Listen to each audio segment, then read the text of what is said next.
உலக பொருளாதார சூழ்நிலைகள் பல்வேறு நிச்சயமற்ற தன்மைகள் மற்றும் போர் மேகங்கள் நிலவி வரும் வேளையில் இந்திய பொருளாதாரம் மிகவும் வலுவான மற்றும் நிலையான பாதையில் இருப்பதாக இந்திய ரிசர்வ் வங்கி தனது சமீபத்திய ஆய்வறிக்கையில் தெரிவித்துள்ளது. சர்வதேச அளவில் எரிசக்தி சந்தையில் நிலவும் கடும் ஏற்ற இறக்கங்கள் மற்றும் புவிசார் அரசியல் பதற்றங்களுக்கு மத்தியிலும் இந்தியா தனது பொருளாதார அடித்தளத்தை சீராக தக்கவைத்துக் கொண்டுள்ளது. ரிசர்வ் வங்கி கவர்னர் சஞ்சய் மல்ஹோத்ரா தலைமையிலான குழு வெளியிட்டுள்ள இந்த அறிக்கை மற்ற வளர்ந்த நாடுகளை விட இந்தியா எத்தகைய மேலான நிலையில் உள்ளது என்பதை தெளிவாக விளக்குகிறது. இந்த அறிக்கையின் மிக முக்கியமான அம்சம் இந்தியாவின் பணவீக்கம் கட்டுக்குள் இருப்பதாகும். மே மாதத்திற்கான சில்லறை பணவீக்கம் 3.9% பதிவாகியுள்ளது.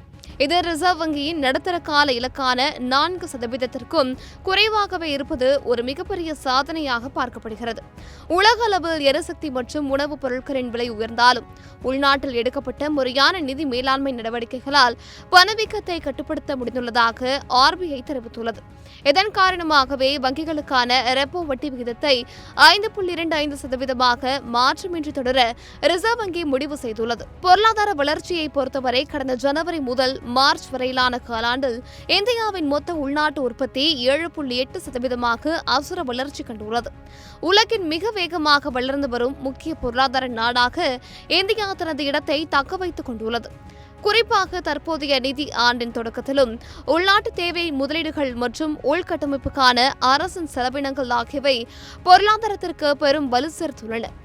நாட்டின் அந்நிய செலவாணி கையிருப்பு மற்றும் சீரான அந்நிய நேரடி முதலீடுகள் ஆகியவை எந்த ஒரு சர்வதேச நிதி நெருக்கடியையும் எதிர்கொள்ளும் ஒரு பாதுகாப்பு அரணாக விளங்குகின்றன. இருப்பினும் உலகளாவிய சூழ்நிலைகள் இன்னும் சில அபாயங்கள் நீடிப்பதாக ரிசர்வ் வங்கி எச்சரித்துள்ளது. அமெரிக்கா மற்றும் ஈரான் இடையிலான இடைக்கால அமைதி ஒப்பந்தம் தற்காலிகமாக எண்ணெய் சந்தையை அமைதிப்படுத்தியிருந்தாலும் இந்த ஒப்பந்தத்தில் ஏதேனும் முட்டுக்கட்டை ஏற்பட்டால் அது மீண்டும் பணவீக்க அழுத்தத்தை உருவாக்கக்கூடும் என தெரிவிக்கப்பட்டுள்ளது. இருந்தபோதிலும் வலுவான ஏற்றுமதி, சீரான நிதி ஒழுக்கம் மற்றும் நிலையான மேக்ரோ பொருளாதார காரணிகளால் இந்தியா இந்த சவால்களை வெற்றிகரமாக கடக்கும் என RBI நம்பிக்கை தெரிவித்துள்ளது. மொத்தத்தில் சர்வதேச பொருளாதார புயலுக்கு மத்தியில் இந்தியா ஒரு பாதுகாப்பான தீவாக திகழ்கிறது என்பதே நிதர்சனம்.